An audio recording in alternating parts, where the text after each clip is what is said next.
Thank you, Mr. President. I rise today to talk about the Illegitimate Court Counteraction Act that we voted on earlier in this chamber.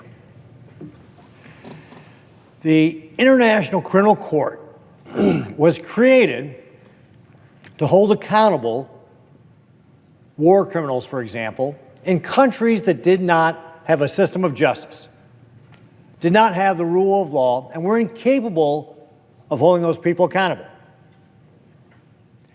In 2020, the International Criminal Court started investigating American soldiers' actions. This despite the fact that we have a system of justice. We are governed by the rule of law. And as my senior senator from Nebraska just pointed out, we're not a signatory to the ICC. We're not a part of that international organization. Last year, the International Criminal Court indicted Israeli Prime Minister Benjamin Netanyahu. Israel has the rule of law. Israel has a system of justice. And Israel is not a signatory to the ICC.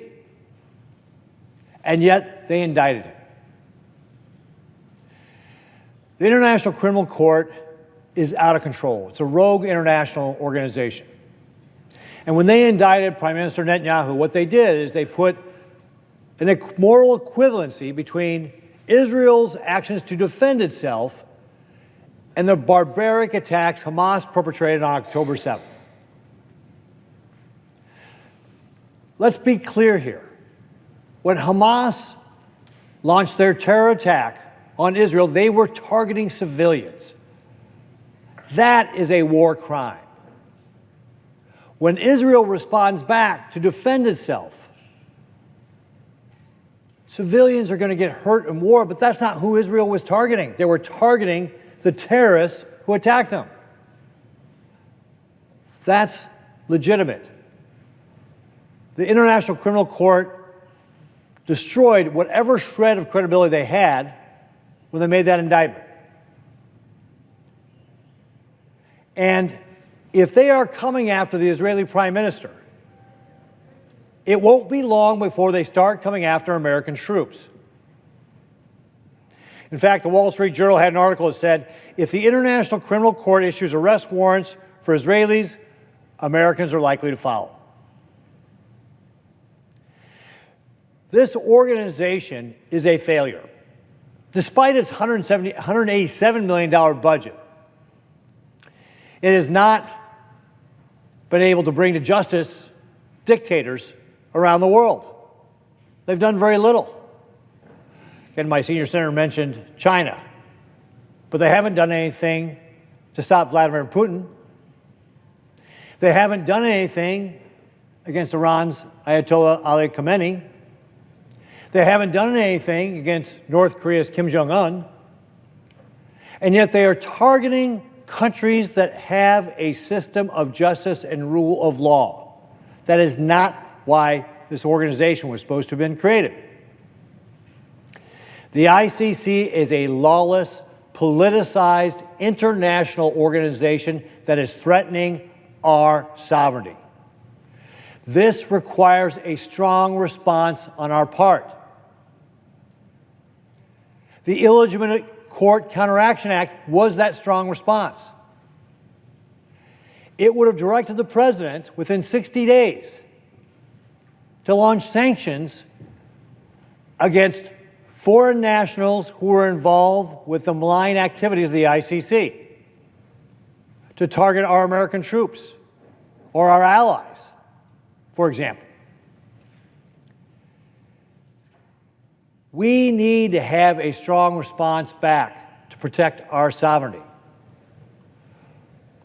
When we're talking about, for example, sanctions, we're talking about assets, freezing assets of those foreign nationals or travel bans. It would have sent a strong message to all of those foreigners who were trying to target us or our allies. Sadly, the Democrats voted down this important bill that would have sent a strong message. Their arguments were specious, frivolous, meaningless. The Democrats said, well, this bill targets our allies. No, what this bill did was target people who were outside the United States trying to target our soldiers or those of our allies. It was targeting individuals. Democrats said, well, this bill imposes draconian sanctions.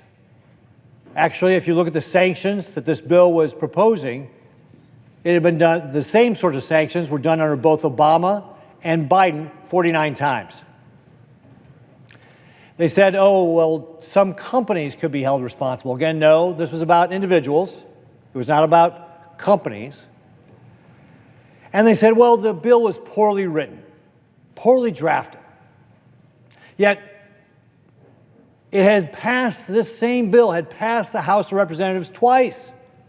The first time with 42 Democrats voting for it, the second time with 45 Democrats voting for it, including two of our colleagues that are in the chamber now that voted for it when they were in the House, except that when they came to the Senate, they voted against it.